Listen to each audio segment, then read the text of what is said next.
Do you remember the drive here? Or the walk? The last meal you ate?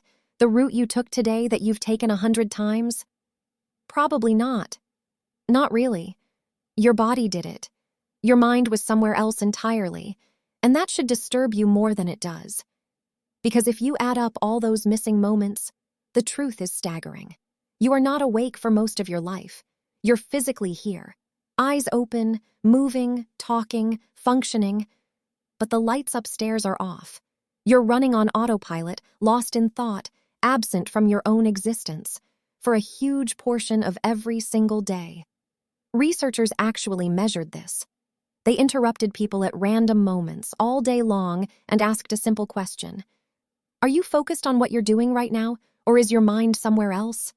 The answer was brutal. Nearly half the time, at about 47%, people's minds were not on what they were doing. They were wandering, replaying the past, rehearsing the future, anywhere but the present moment they were actually living in.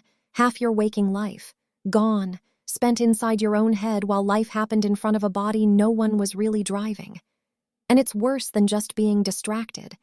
So much of what you do every day you do completely unconsciously. The morning routine you can't remember performing. The phone you picked up without deciding to. The same thoughts, the same worries, the same reactions, running on loops you never chose and rarely notice. You like to think of yourself as a conscious being, making conscious choices. But watch yourself honestly for one day, and you'll see the truth. Consciousness is the exception. Most of the time, you're a sophisticated machine, running habits, while a distracted ghost drifts somewhere far away. You weren't there for it, and here's the part that quietly breaks your heart, if you let it. The moments you were absent for weren't filler. That was your life. The dinner where you were half scrolling, the conversation where you were planning your reply instead of listening, the ordinary Tuesday you rushed through to get to some better day, the child who was talking to you while your mind was on work. Those weren't the gaps between the important moments. They were the moments, the only ones you actually had, and you slept through them, awake. The same study found something else. People were less happy when their minds were wandering, even when they were wandering toward pleasant things. The wandering itself made them miserable.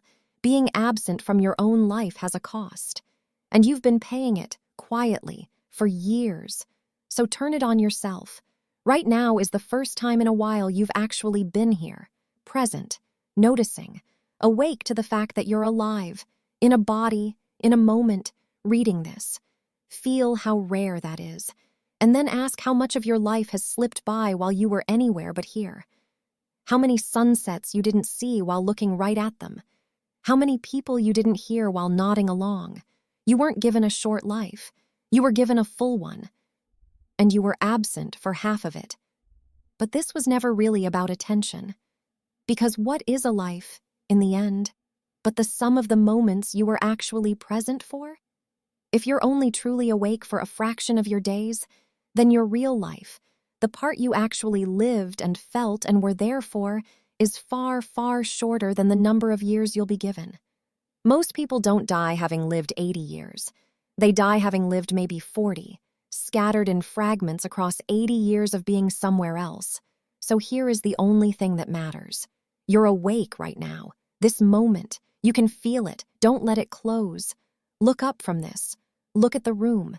Hear the actual sounds in it. Feel that you are here, alive now. Not in the past you keep replaying, not in the future you keep rehearsing. Here. Because this moment is your life.